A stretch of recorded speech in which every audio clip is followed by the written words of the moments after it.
Today I'm going to be reviewing this eyebrow pencil. First and foremost, I'd like to say thank you to the company for sending me this product so I could go ahead and give you my full and honest review. I've been waiting to do a review on this because I've been constantly using this product. I absolutely love it. As you can see, I do fill in my eyebrows. They are not very thick, so I absolutely love this eyebrow pencil, and let me show you why. This eyebrow pencil actually is available in a variety of colors, so I'm going to go ahead and give you a close-up on the tip.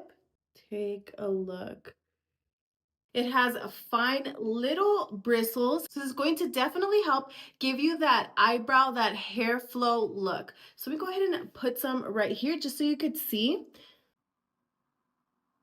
So as you can see, it creates a hair-like stroke. You could go ahead and press a little harder if you want a darker eyebrow, or you could go ahead and give it light strokes. I like to go ahead and use it towards the front of the eyebrow, as you could see. I'll go ahead and include a video of the process that I do when I am filling in my eyebrows. I do use this pen, and I also clean my eyebrows up just to make sure that there's no harsh edges.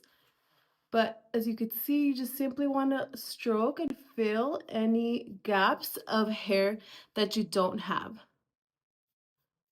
So I like to go ahead and brush it lightly, just stroke, and it definitely helps fill in my eyebrows. The great thing about this also is that it's waterproof, so I absolutely love using this, especially when I'm going to the gym. I need a quick pick me up, get to the gym, get out the door. I like using this because it is so easy to use and it's so quick to ensure that I have some eyebrows before I head out the door. Overall, if you're looking for a good eyebrow pencil, something to help you fill in your eyebrows, then I would definitely check this one out.